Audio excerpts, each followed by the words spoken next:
Hello student, आप सभी का एक बार से फिर से स्वागत है मेरे channel GK with RD sir. आज हम देखने वाले हैं एनसीईआरटीज़ की समरीज़। ये नई सीरीज़ स्टार्ट करने जा रहे हैं। इसमें जिस स्टूडेंट्स ने जीरो से स्टार्ट करना है ज्योग्राफ़ी को, वो यहाँ से स्टार्ट कर सकता है। ज्योग्राफ़ी आपके लिए एक बहुत ही अच्छा सब्जेक्ट बन जाएगा, क्योंकि इस एनसीईआरटी को मैं एक स्टोरी टेलिंग के रूप में आपको समझाऊंगा। उसके बाद इसमें आपका किसी भी तरह से कोई भी क्वेश्चन आपका अधूरा नहीं रहेगा, और इसमें आप अच्छी तरह से अपने कंसेप्ट को बिल्ड कर सकते हैं। और डाटा भी आपको ऑथेंटिक मिलेगा, क्योंकि एनसीईआरटी से ही सभी बुक्स बनती हैं। अगर आपने एनसीईआरटी पढ़ ली तो आपको कोई भी बुक पढ़ने की ज़रूरत नहीं है।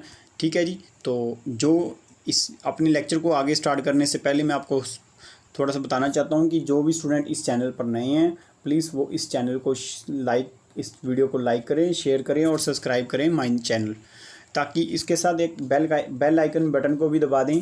और इसके आपको कंटिन्यूली आपको ये वीडियोस की सीरीज़ है आपको मिलती रहेंगी।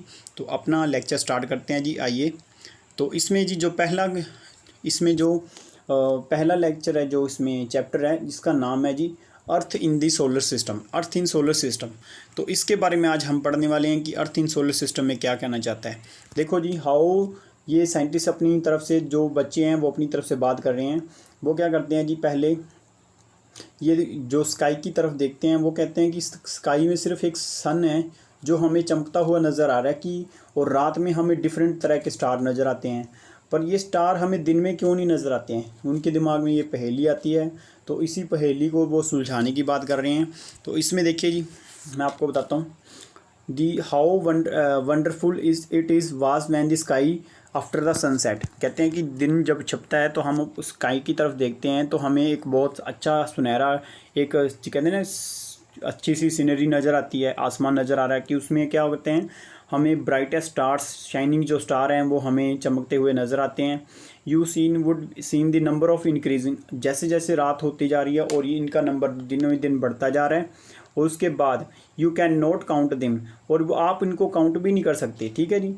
Whole sky is filled with the tiny shining subjects, some are bright other and dim. कहते हैं कि ये सभी जो पार्टिकल हैं वो किसी ने एक शाइनिंग स्टार से भरे हुए हैं। कोई आपको डिम नज़र आ रहा है, कोई चमकता हुआ नज़र आ रहा है। तो ये क्या जी, एक हमें एक जैसे डायमंड की तरह नज़र आते हैं। तो ये क्या करते हैं, अपने आप को ट्विंकलिंग भी कर रहे हैं। और आपको पता है ट्विंकलिंग क्यों करते हैं, वो भी हम साइंस के अंदर पढ़ते हैं। ठीक है जी। तो इसमें आपको पता होगा, you look them carefully, you notice that the sum of the twinkling to others. ये ट्विंकलिंग क्यों कर रहे हैं? क्योंकि ये हमसे बहुत ज़्यादा दूर भी हैं।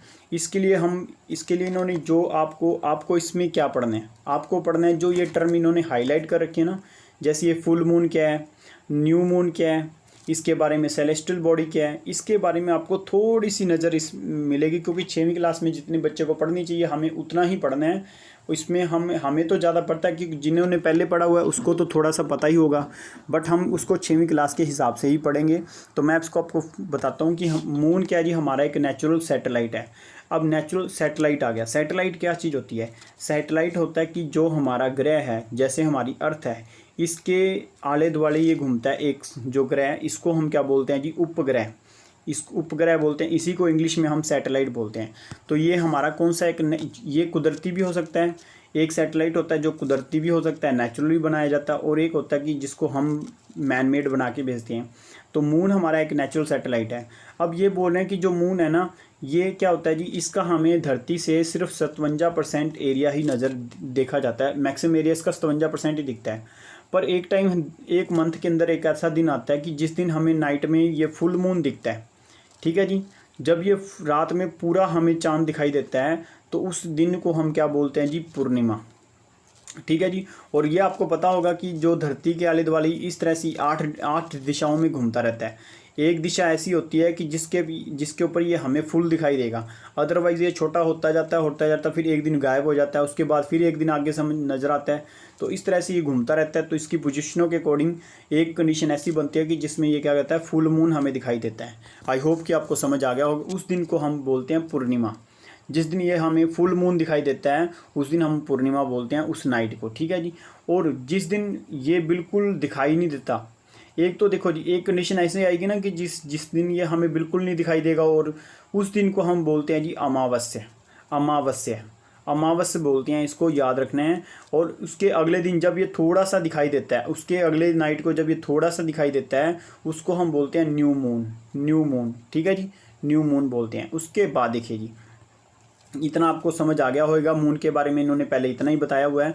उसके बाद ये बोल रहा है कि जो sun, moon, all those shining in the night sky, कहते हैं जो भी चीज़ें आपको स्काई के अंदर दिख रही हैं, आसमान के अंदर दिख रही हैं, भले वो सन है, मून है, कुछ भी जो ऑब्जेक्ट्स हैं जो शाइनिंग कर रहे हैं, जितने भी ऑब्जेक्ट्स हैं स्काई के अंदर घूम रहे हैं, उन सभी को हम बोलते हैं सेलेस्टियल बॉडी बोलते हैं। तो ये इसको हम खगोलिक जो तत्व बोलते हैं, जो क्या है ब्रह्मांड के अंदर घूम रहे हैं, जितनी भी बॉडीज़ घूम रहे हैं, खगोलीय पिंड बोलते हैं इसको, ठीक है जी।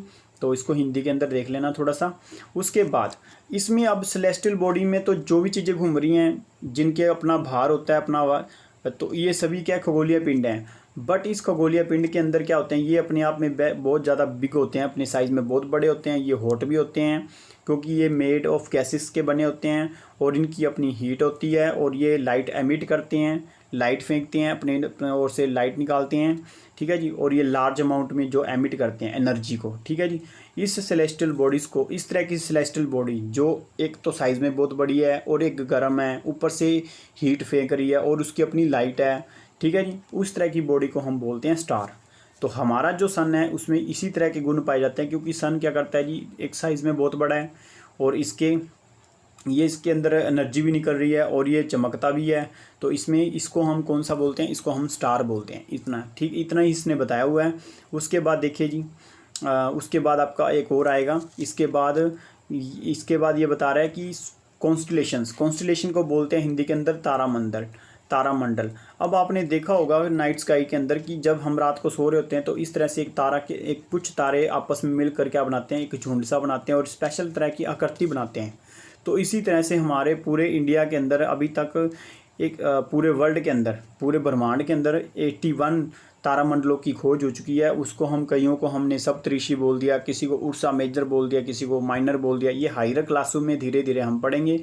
जस्ट यहाँ पे इतना हमें काम करना है कि तारामंडल किसको बोलते हैं, जब कुछ तारे आपस में, तारों का झुंड जो होता है वो किसी तरह का पैटर्न बना ले, जो जितने डिफरेंट पैटर्न बनाएगा। तो नासा ने अभी तक आपको मैंने बता दिया कि ना 81 ऐसे तारामंडल की खोज की है जो स्पेशल पैटर्न बनाते हैं। इसको इंग्लिश के अंदर बोला जाता है कॉन्स्टलेशंस, ठीक है जी। आई होप कि आपको समझ आ गया होगा। तो इस कईयों को नासा ने तो अपने नाम रखे हैं, पर हमने अपने जो ग्रीक्स ने जो अपने हमारे वेदों के अंदर नाम लिखे हैं, तो हम इसमें सबसे इम्पोर्टेंट नाम हमारा यही आता है कि सप्तऋषि, जिसमें 7 तारे होते हैं। तो उसको जो लोग ये नासा वाले हैं उसको उर्सा मेजर के नाम से बोलते हैं, ठीक है जी। आई होप कि आपको ये चीज़ समझ आ गई होगी। अब अगली बात कर रहा है जी पोल स्टार के बारे में। पोल स्टार क्या होता है जी, इसको बोलते हैं ध्रुव तारा। ध्रुव तारा क्या होता है, ध्रुव तारे को मैं बताता हूँ। हमारी पृथ्वी देखिए जी, हमारी पृथ्वी आपको पता है एक 23 डिग्री के एंगल पे ऊपर क्या हुआ है, फिक्स हुई पड़ी है, ऐसे ऐसे घूमती है। 23 डिग्री के एंगल पे टिल्ट है, थोड़ी सी टिल्ट है, एंगल पे खड़ी है। तो ये आपको ऊपर वाला पता है ये क्या है जी, नॉर्थ है, और ये नीचे वाला साउथ है। ये लाइन के जो ये आपको देख रही है ना, ये एक्सिस जो बिल्कुल पास कर रही है, जहाँ से हमारी धरती एक फिक्स है, इसके अराउंड घूमती है, रिवॉल्व करती है। इसके अराउंड में बिल्कुल अगर आप इसके सामने देखोगे तो एक तारा आता है इसके बिल्कुल इस पोजीशन में है, 90 डिग्री पे है। तो ये जो तारा है इसको बोलते हैं ध्रुव तारा, इसको हम पोल स्टार बोलते हैं। तो इस पोल स्टार क्या होता है, ये हमेशा नॉर्थ में फिक्स होता है, नॉर्थ डायरेक्शन के अंदर फिक्स होता है। सभी तारे इसके आले दुआले घूमते हैं, सभी तारामंडल इसके आले दुआले घूमते हैं। ये तारा हमेशा नॉर्थ के अंदर फिक्स होता है।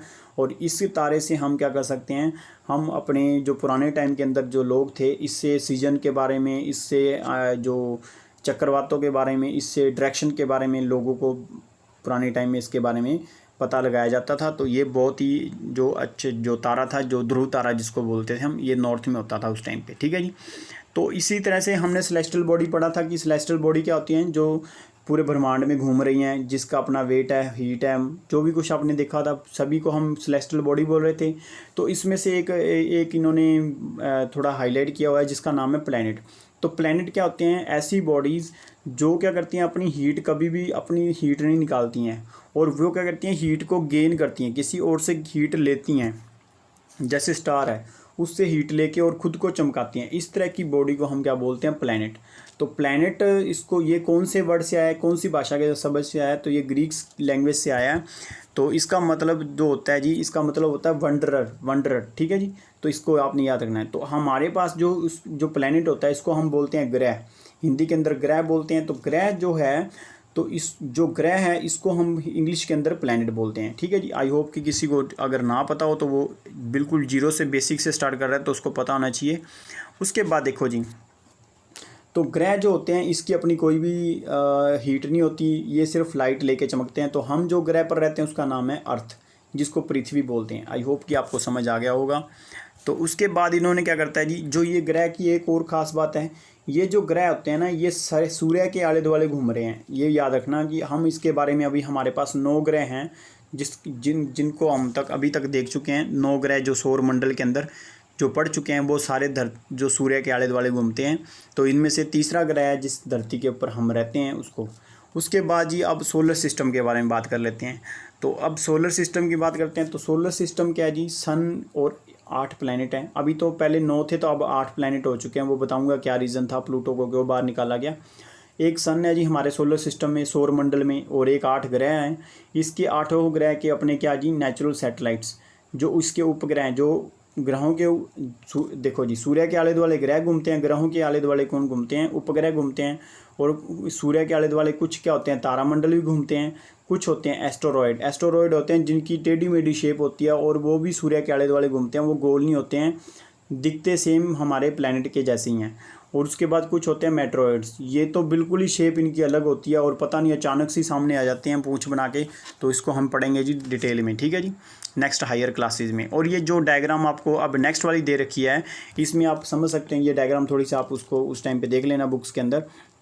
देखो जी, ये हमारा सूर्य है। इसके बाद पहला ग्रह जो है इसको बोलते हैं मरकरी, उसके बाद आ गया विनस, उसके बाद आ गया अर्थ, अर्थ के बाद आ गया मार्स, उसके बाद आ गया जी जो मैंने आपको बोला ना एस्ट्रॉयड। एस्ट्रॉयड क्या होते हैं? ये भी सूर्य के आले दुआले घूमते हैं, पर ये क्या जी एक ही पट्टी के अंदर हैं सारे।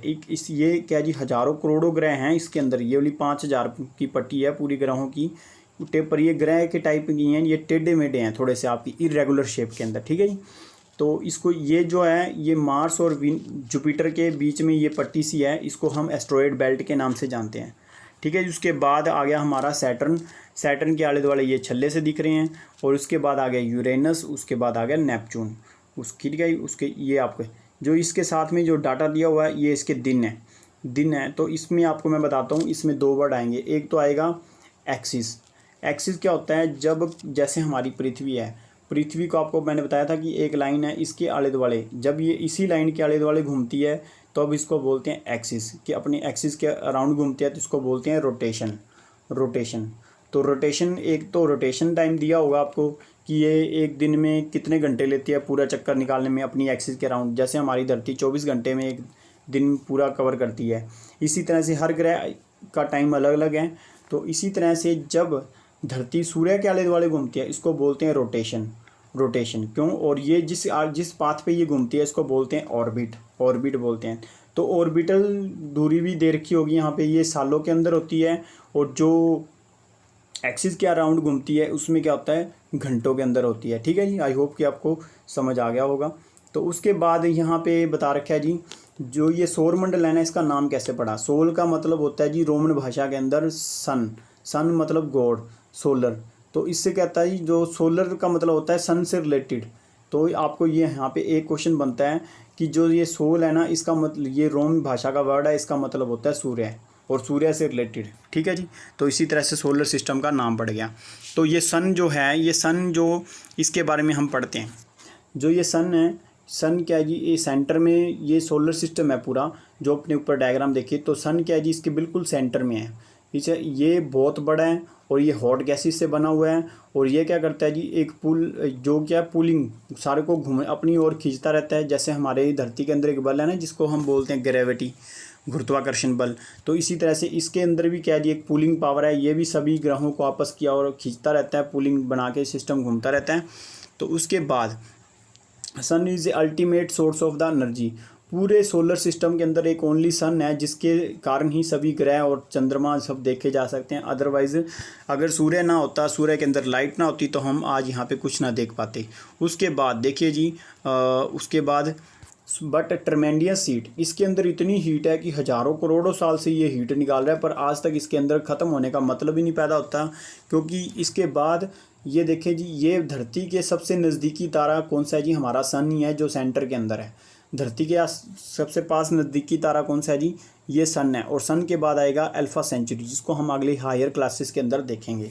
तो ये जी कम से कम जो सन है वो 150 मिलियन ईयर्स पहले इसका जन्म हुआ था, धरती से पहले इसका जन्म हुआ था। अच्छा, ये जन्म नहीं है, ये इसकी दूरी बता रहा है कि धरती से ये कितनी दूर है, इतने किलोमीटर दूर है जी। आई होप कि आपको समझ आ गया हो। हम प्लैनेट के बारे में देख लेते हैं। जो प्लैनेट है, प्लैनेट क्या जी, सोलर सिस्टम के अंदर टोटल 8 हैं, उनके नाम दे रखे हैं। और ये डिस्टेंस के हिसाब से हैं, जिस दूरी से सन से जिस तरह से चलते हैं उसी तरह से दूरी लिखे हुए हैं। पहले मरकरी आता है, फिर वीनस आता है, अर्थ आता है, फिर Mars, Jupiter, Saturn, Uranus, Neptune. ये इसकी ट्रिक है, इसको कैसे आप याद कैसे रख सकते हो? जैसे यहाँ पे लिखा हुआ है, my very efficient mother just serve us nuts. ठीक है जी, तो आप इससे 2-4 बार इसको बोलोगे तो आपको याद हो जाएगा। तो इसमें माई का मतलब यहाँ से जो एम है, इसका मतलब होता है मरकरी, वी से वीनस, ई से अर्थ, उसके बाद एम से मार्स, उसके बाद जे से जुपिटर, एस से सैटर्न, उसके बाद यूरेनस, उसके बाद नेपच्यून। आई होप कि आपको समझ आ गया होगा।